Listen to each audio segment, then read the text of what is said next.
کچھ ایسی ہستیاں موجود تھیں جنہیں خود خدا نے علم دیا ہے. کیا پوچھتے ہیں ان سے؟ ماذا قال آنفا، ابھی رسول کیا کہہ رہے تھے؟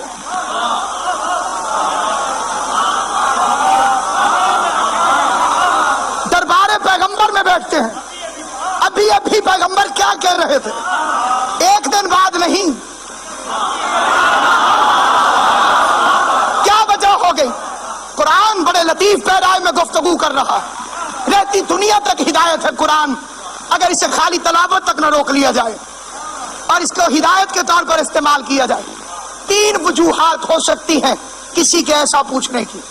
پہلی بات، اس نے توجہ سے نہیں سنا، اس لیے اس نے پوچھا کہ ابھی کیا کہہ رہے تھے. دوسری بات، سمجھانے والا سمجھا نہیں سکا. پہلی بات کو میں اس لیے نہیں مانتا کہ قرآن نہیں ماننے دیتا. استمعوا نہیں یستمعوا، غور سے سنتے تھے. ان کی توجہ میں کمی نہیں آتی تھی، پوری توجہ سے سنتے تھے. جتنی صلاحیت تھی اتنی توجہ سے سنتے تھے. اور دوسری بات کو میرا عقیدہ نہیں ماننے دیتا کہ پیغمبر محمد گفتگو کریں.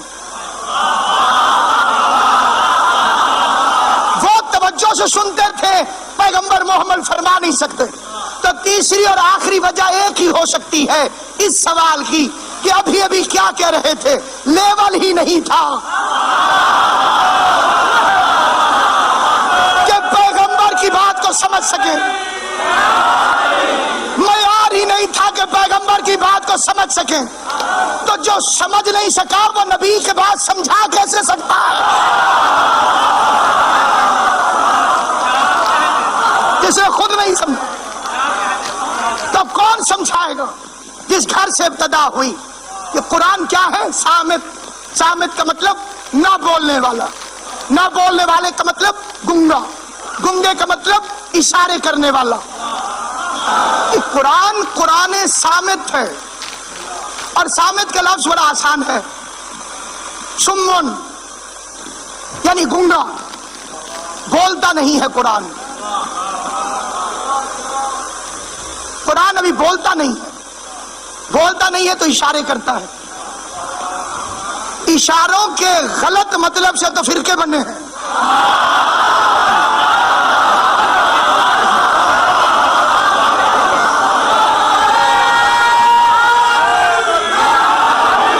یہ جو اشاروں کے غلط مطلب سمجھے گئے اسی سے تو فرقے بنے ہیں.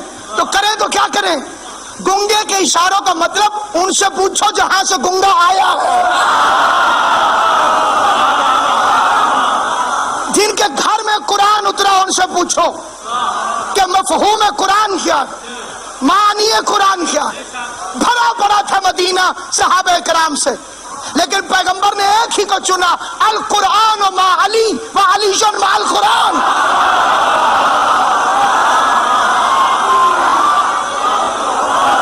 عالم اسلام کی بڑی مشہور روایت ہے، قرآن علی کے ساتھ ہے، علی قرآن کے ساتھ ہے. قرآن سمجھنا ہو تو علی سے پوچھو، علی سمجھنا ہو تو قرآن سے پوچھو. قرآن میں بسم اللہ ہے، علی نقطہ بائے بسم اللہ. قرآن میں سورہ حمد ہے، علی صاحب لواء الحمد ہے. قرآن میں سورہ کوثر ہے، علی ساقی کوثر ہے. قرآن میں سورہ مومنون ہے، علی امیر المومنین ہے. قرآن طیب ہے، علی طاہر ہے. قرآن جید ہے، علی سید ہے. قرآن پاک ہے، علی شامل پنجتن پاک ہے. قرآن میں انما ہے، علی شامل حلاتا ہے. قرآن حاجت ہے، علی حاجت روا ہے. قرآن مشکل ہے، علی مشکل کشا.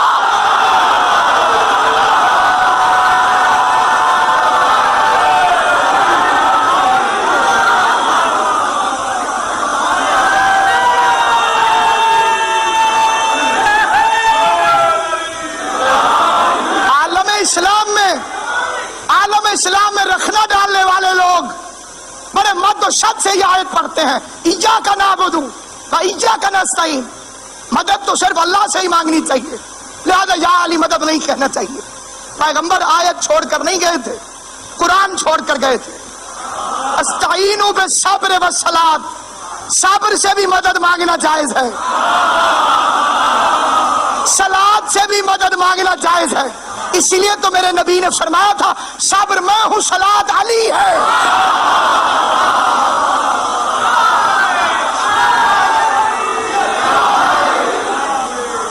اس لیے کہ یہ شیطانی توحید ہے کہ جس میں یہ تصور پیدا کیا جائے خدا کے غیر کے سامنے کیسے جائے۔ اس کی بنیاد تو شیطان نے رکھی تھی۔ اللہ ہی کہہ رہا تھا کہ آدم کے سامنے سجدہ کر، اور وہ مفہوم توحید کو بگاڑنا چاہتا تھا۔ تو ہی تو ہے، تیرے علاوہ کسی کے سامنے نہیں جھکوں گا۔ آدم کے سامنے جھکنا توحید تھا اس وقت۔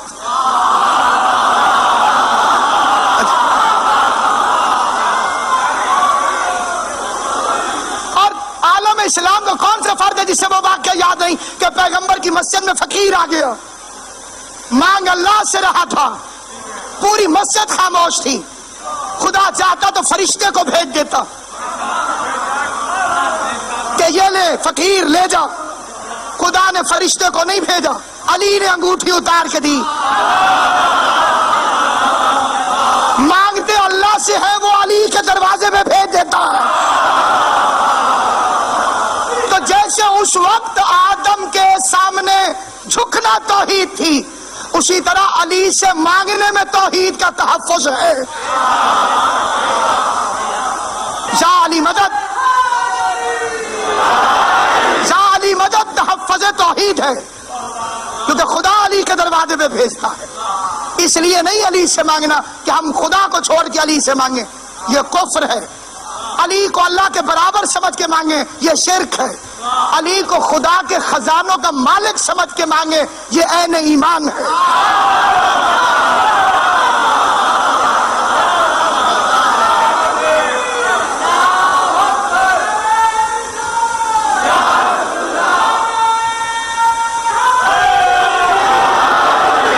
کھانا آئے گا وہاں سے تاکہ سارے ابو طالب کے گھر کا نمک کھا لیں۔ اور کائنات کا سب سے بڑا خطیب وہ تقریر کے لیے آوا ہے، پہلی تقریر ہے مصطفیٰ کی۔ وہ جو قرآن بن کے دکھا رہا تھا، آج اس نے آغاز تبلیغ کیا، جسے لوگ اپنی جہالت کی بنیاد پر ان پڑھ سمجھتے ہیں، اس کی زبان پر وہ بولنے والا تھا۔ اتنی شرم کی بات ہے کہ کوئی غیر توہین کرے تو عالم اسلام سراپا احتجاج، اور خود اگر پیغمبر کو کوئی ان پڑھ کہے تو یہ خدمت دین ہے۔ جس کا دروازہ علی جیسا ہو، شہر کتنا پڑھا لکھا ہو۔